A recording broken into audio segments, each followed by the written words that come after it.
இந்த மாதிரி டூத் ப்ரஷ்ஷுக்கு மேலே வைக்கிற டூத் பேஸ்ட் காணாமல் போகிறத நம்ம வாழ்க்கையில் ஒரு தடவையாவது சந்திச்சிருப்போம். இதுக்கு காரணம் என்னங்கிறது இந்த வீடியோவில் நம்ம தெரிஞ்சுக்கலாம். அதுக்கு முன்னால் நம்ம டூத் பேஸ்ட்டில் உப்பு இருக்கா இல்லையாங்கிறது நம்ம தெரிஞ்சுக்கணும். யூஸ்வலாக டூத் பேஸ்ட்டை salt paste and salt free tooth பேஸ்ட்டாக பிரிப்பாங்க. உங்கள் டூத் பேஸ்ட்டில் ஃப்ளோரைடு இருந்தால் அது கூட ஒரு விதமான உப்பு தான். உங்கள் டூத் பேஸ்ட்டில் உப்பு இருந்தது அப்படின்னா அதை ஈரமான ப்ரஷ்ஷுக்கு மேலே வைக்கும்போது அது ஒட்டாமல் ஸ்லிப்பாகி விழுந்துடும். இதுவே சால்ட் ஃப்ரீ டூத் பேஸ்ட்டாக இருந்தால் அது ஈரமான ப்ரஷ் மேலே வச்சாலும் நிற்கும். ஸோ எப்படி டாக்டர் என் டூத் பேஸ்ட்டில் சால்ட் இருக்குது ஆனால் நான் ப்ரஷ்ஷை ஈரம் பண்ணாமல் நான் எப்படி வைக்கிறது அப்படின்னா அதுக்கு ஆல்டர்னேட்டாக ஒன்று சொல்கிறேன். உங்கள் ப்ரஷ்ஷை வாஷ் பண்ணதுக்கப்புறம் மேலே டூத் பேஸ்ட் வைக்காமல் நீங்கள் உள்ளே இருந்து ஸ்க்வீஸ் பண்ணுற மாதிரி டூத் பேஸ்ட்டை வைங்க. இதன் மூலிமா உங்கள் டூத் ப்ரஷ்ஷில் இருந்து டூத் பேஸ்ட்டும் ஸ்லிப் ஆகாது.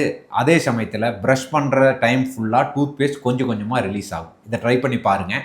அப்படியே உங்கள் டூத் பேஸ்ட்டில் உப்பு இருக்கா இல்லையாங்கிறத கமெண்ட் பண்ணுங்கள்.